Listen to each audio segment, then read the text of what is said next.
Welcome to the Gateway of Dread. Here, your fears find their voice, and every tale could be the last you hear before you flip the lights off.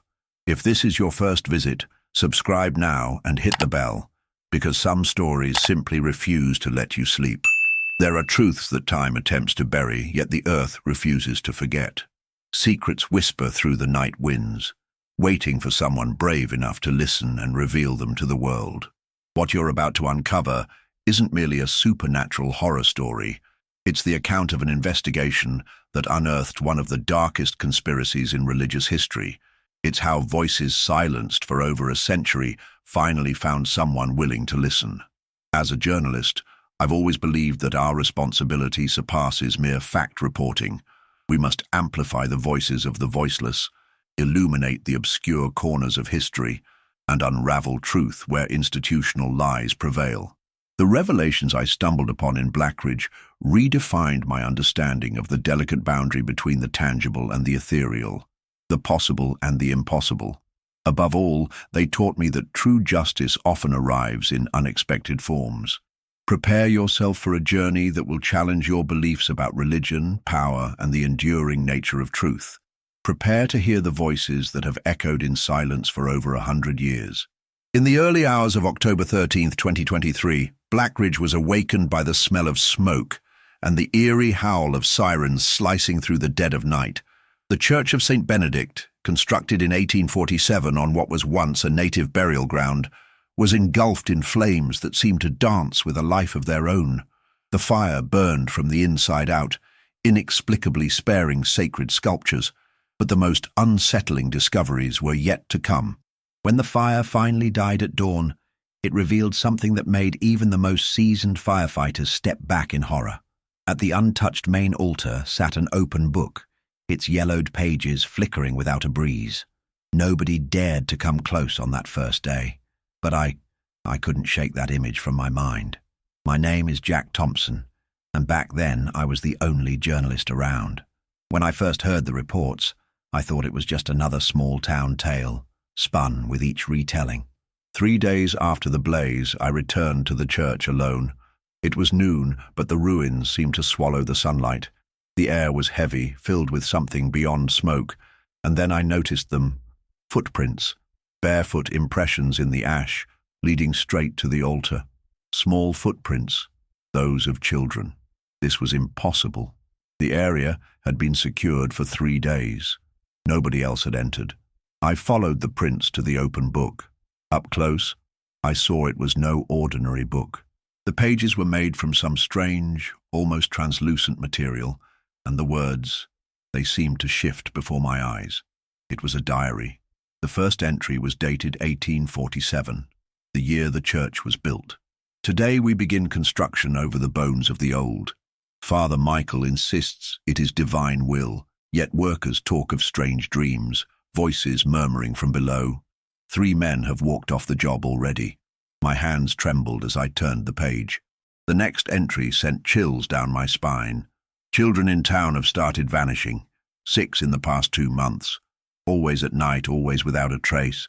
Father Michael says it's coincidence, but I saw small, barefoot prints leading to the unfinished church. Deeply engrossed in the horror unfolding before me, each page unveiled a truth Blackridge had buried for generations. Father confessed today. The children didn't vanish. They were chosen to appease the ancient spirits we disturbed with our building. He claimed it was a necessary sacrifice, that forgiveness would come. My vision blurred as the air thickened, as if something unseen was closing in. And then I heard it, a child's laughter, from beneath the altar.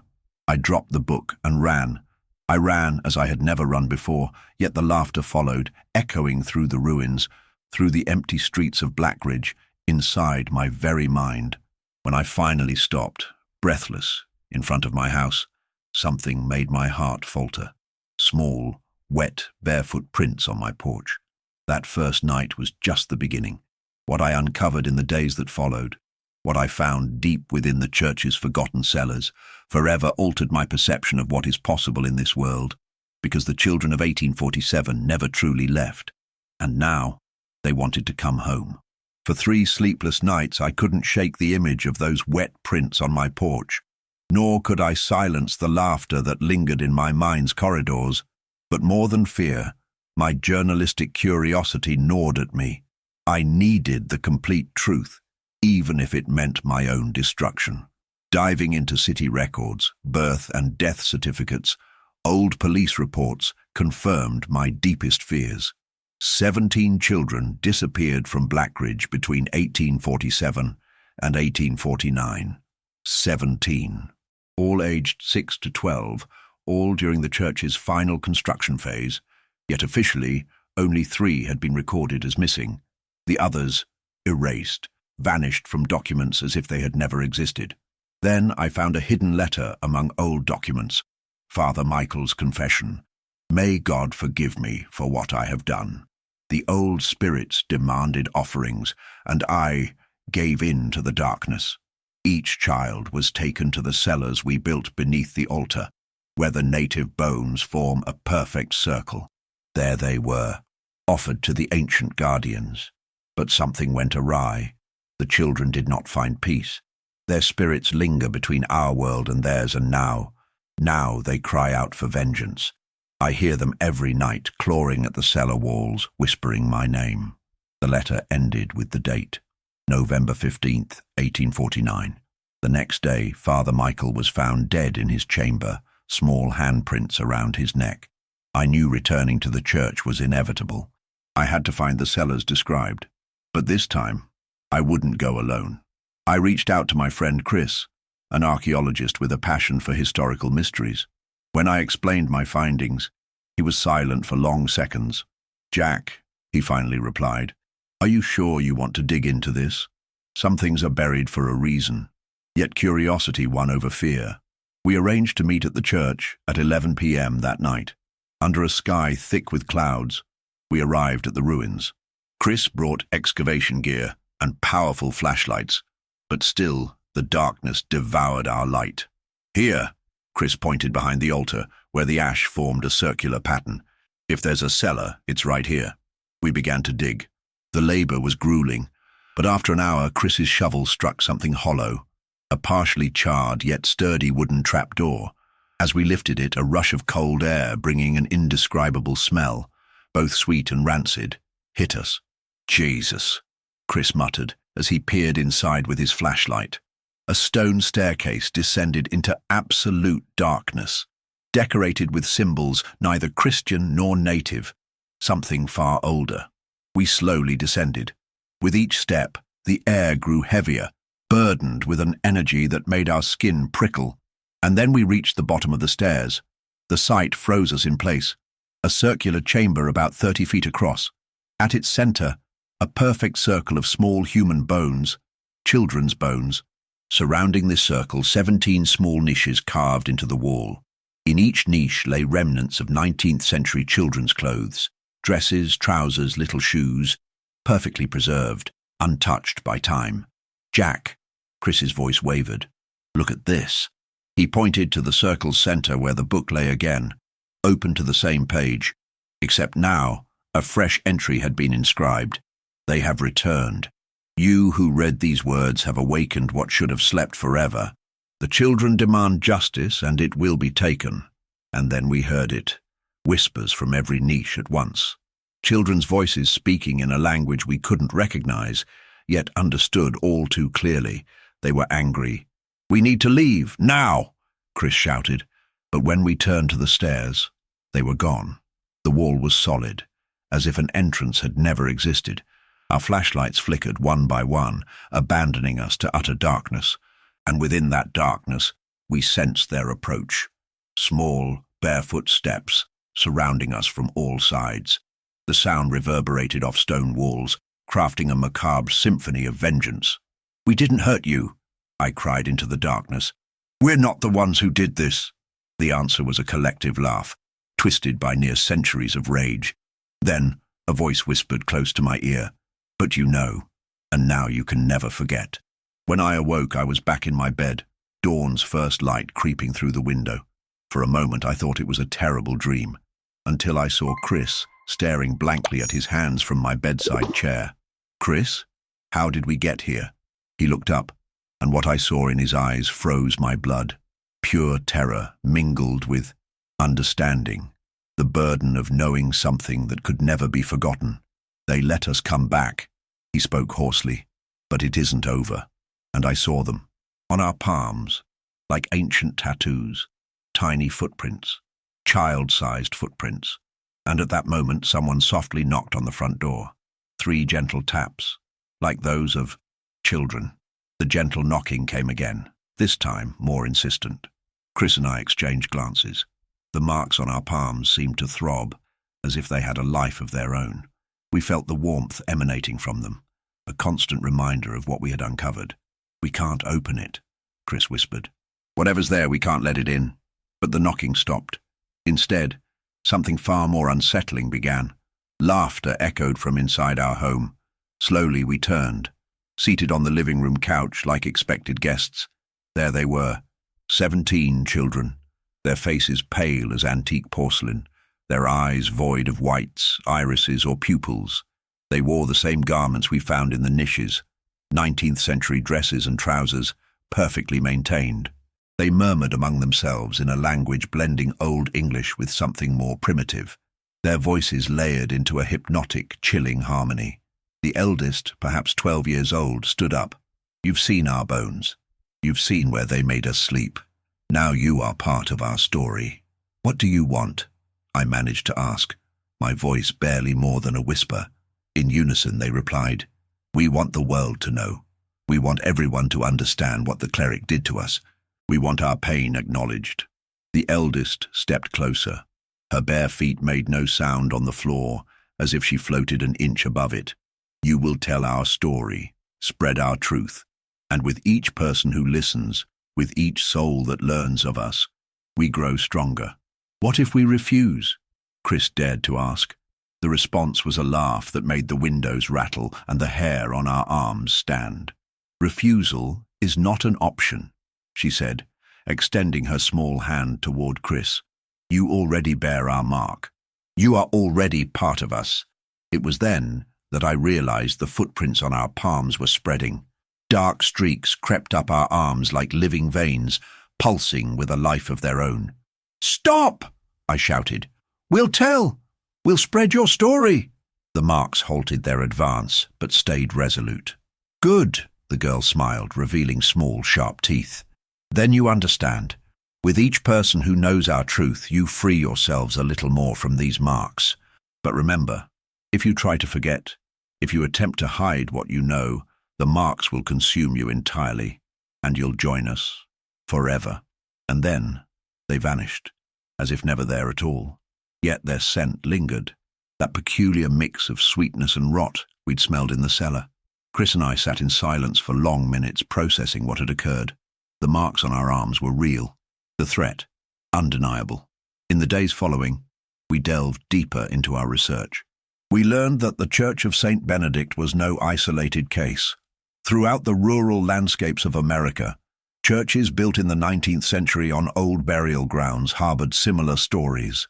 Children missing, clerics dead under mysterious circumstances, records erased from official archives. In Valleyfields, Kentucky, there were accounts of a church that burned 3 times, each time on the same date, October 13th, each time without explanation. In Sierra Hollow, Montana, locals had relayed tales for decades of children crying in the depths of the local church's cellar. The current pastor admitted off the record that part of the basement had been sealed since 1850, but the more we dug, the more pronounced the marks on our arms became. It felt as if the children were impatient, eager for their story to be released sooner. One night, while organizing my notes, I heard small footsteps upstairs. I climbed slowly, my heart in my throat. In my office, all my research had been rearranged. Documents I'd never seen lay across the desk. Old photographs, death certificates, handwritten letters, and in the center, a new document. A list of dozens of names, dates, locations. A complete record of all churches erected over sacred sites, all involved clerics, all sacrificed children, more than 200 names. 200 young souls lost to dark rituals the Church has hidden for nearly 2 centuries. Now you know the full truth, the eldest whispered near my ear, and you will tell it all. Every name, every story, every injustice. But how? I implored the empty air. How will we make them believe? You'll find the way, she replied. Because if you don't, you'll learn that some fates are worse than death. That was the night I decided. I would tell everything. Even if no one believed me, even if they called me mad, I would spread this story. Because the marks on my arms weren't just a threat. They were a responsibility. Chris felt the same. The following day, we started to assemble everything. Documentation, evidence, testimonies. We were about to uncover a conspiracy centuries in the making. Yet someone wasn't ready for this truth to emerge. On our 3rd day of preparations, my phone rang. A deep, authoritative voice. Mr. Jack Thompson, this is Monsignor James from the regional diocese. We urgently need to discuss your recent inquiries. Some truths are best left buried, my son. I trust you understand. The call ended, but the message was clear. That night the children returned. This time they brought company. With them was a shadowy figure in clerical garb. His face veiled in shadows yet exuding animosity. You don't know what you're meddling with, the figure growled. There are forces greater than you can imagine. Forces that won't hesitate to silence you for good. He no longer holds sway here, retorted the eldest, standing firm. Our time has come. Our truth will be known. The ensuing clash was between forces I hadn't known existed. The house shook, objects soared, and we were hurled against walls by an unseen energy. When it all ceased, only the children remained. The shadowy figure was gone, but his warning hung in the air. You have 3 days, the eldest declared. 3 days to tell everything before they attempt to silence us again. What if they succeed? I asked. Her smile was gentle, filled with hope. Then you'll join us, and our quest for justice will never end. We had 3 days. 3 days before the dark forces that had tried to silence these children for generations came for us. Chris and I worked tirelessly. We digitized every document, created multiple backups, gathered indisputable evidence. But we knew we needed more. Something that would make our revelation unavoidable. On the 2nd night, the answer revealed itself. I was organizing ancient photos when one started to shift, transforming before my eyes. It was a photograph of the original construction of St. Benedict's Church from 1847, but now in the background shadows, faces began to emerge, faces of children watching the construction with absolute terror. Jack, Chris's voice was trembling. Every photo, they're all changing. He was right. Every historical photo we'd gathered now revealed details not previously there. Children in shadows, tiny footprints in the dirt, silhouettes in windows meant to be empty. We're showing you what really happened, the familiar voice of the eldest whispered. Now you have proof no one can refute. But visual evidence was only the start. On the morning of the 3rd day, we found something that made our revelation impossible to ignore. An elderly woman's call came from an unknown number. Her voice quivered but carried determination. My name is Sister Eleanor. I'm 87 and have spent the last 60 years trying to forget what I witnessed. But now I must speak. In 1962, as a novice in Chicago's diocese, I was assigned to sort archival documents headed for the Vatican. That's where I found the reports. Detailed confessions from priests involved in the rituals, not just in Blackridge but across the country, and photographs. Photographs of the children before and after. When I tried to show my superior, he burned everything in front of me, said they were delusions of disturbed minds, that I should forget what I saw. But I kept one thing. What did you keep? A handwritten confession from the very Cardinal overseeing the territory then. A full admission not just of the rituals but explaining the driving forces behind them. 2 hours later, Sister Eleanor was at our home, clutching an envelope she'd safeguarded for 6 decades. With trembling hands, she pulled out a document that would change everything. In the name of the Father, the Son, and the Holy Spirit, I confess to participating in acts that my soul acknowledges as abominations. Between 1840 and 1860, under my authority, 43 churches were constructed upon sacred native sites. The spirits of these places manifested with fury, disrupting our ceremonies, terrorizing the faithful. Consultants in esoteric matters advised that only offerings of purity could calm these ancient forces. 217 innocent children were surrendered to the ancient spirits in rituals that haunt my soul. Each selected for their purity, each sacrificed to ensure our church's peaceful existence. But the spirits weren't appeased. They simply waited. And now, in 1863, as I pen this confession on my deathbed, I can hear them, all the children, whispering my name, promising that one day the truth will be known. The document bore the signature of Cardinal Francis Witherspoon, a respected historical figure of 19th century American Catholicism. We had our undeniable evidence, but our revelation wouldn't go undetected. My phone rang incessantly. Unfamiliar numbers, menacing voices, offers of money to bury our investigation. Some secrets are meant to remain hidden, a particularly sinister voice warned, for everyone's sake. But the children were losing patience. The marks on our arms now pulsed relentlessly, and we felt their presence constantly around us, whispering, waiting. Today is the day. The eldest appeared in my living room on our last night. If you don't share our story today, it will be too late. Why? I questioned. Because tonight, they come to finish what they started. The same ones who silenced us before. The same ones who extinguished our flames and erased our names from the annals. It was then I understood. This wasn't just a horror tale. It was a race against time to unravel a centuries-old conspiracy. We powered up every device, activated all social platforms, sent emails to journalists, researchers, and activists.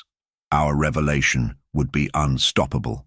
At midnight, we released everything simultaneously. The Cardinal's confession, the photos that changed themselves, the historical documents, Sister Eleanor's testimony, our own harrowing experiences. In minutes, thousands shared our story. Journalists called for interviews.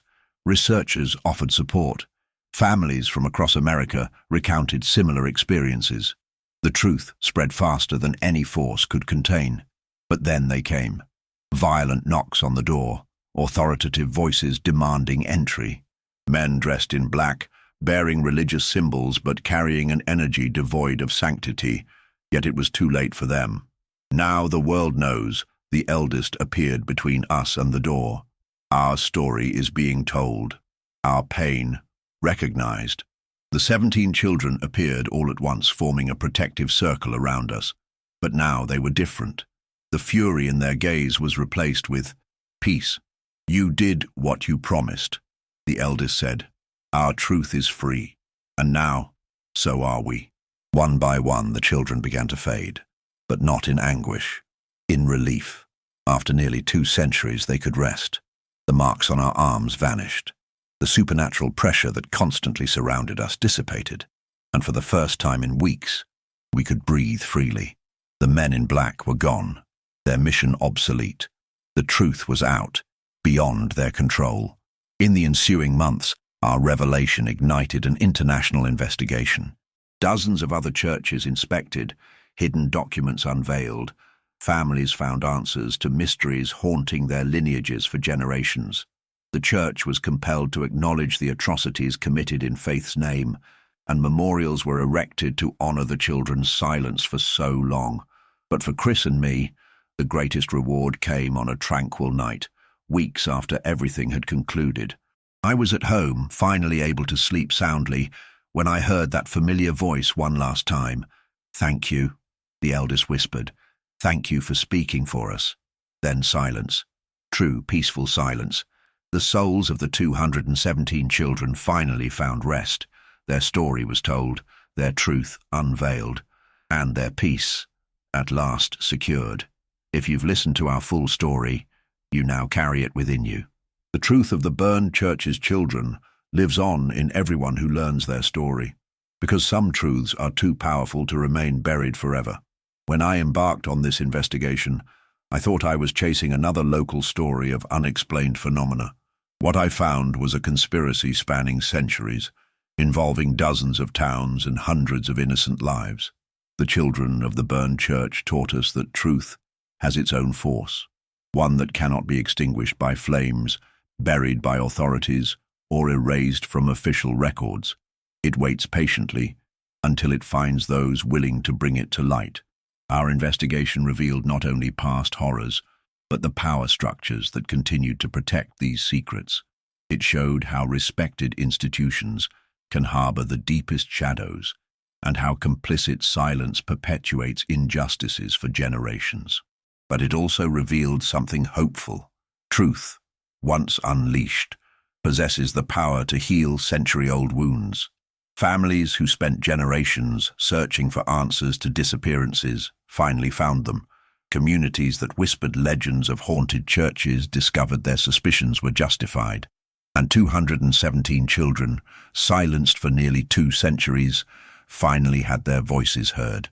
The impact of this revelation continues to unfold. Similar investigations are underway in other regions. Hidden documents are being uncovered. The Church was forced to confront dark aspects of its history it preferred remain buried. Yet for me, personally, the greatest lesson from this experience was understanding that our responsibility as human beings transcends what we can see and touch. We must heed the voices crying out for justice, even when they speak to us from beyond the veil of death. The story of the burned church's children taught me that some truths are too vast to be contained by a single generation. They cross time, waiting for the right moment, the right people, to be brought into the world. If you've completed this narrative, you now belong to it. You carry within you the knowledge of these truths, and with that knowledge comes a responsibility. Never let these voices be silenced again. Share this story. Question the official versions. Investigate unresolved mysteries in your own community. Because where there is a church built upon ancient bones, where children have vanished without reason, where records are inexplicably erased, there may be other truths waiting to be discovered. The children of Blackridge found their peace, but how many others still wait for justice? How many voices still echo in the silence, awaiting someone brave enough to hear? Truth, once revealed, can never again be hidden. And sometimes that is what wandering souls need most. Not vengeance, but recognition. Not punishment, but memory. In memory of the 217 children whose names were removed from the records, but whose voices were finally heard. And some voices echo across the centuries until they find the willing ears.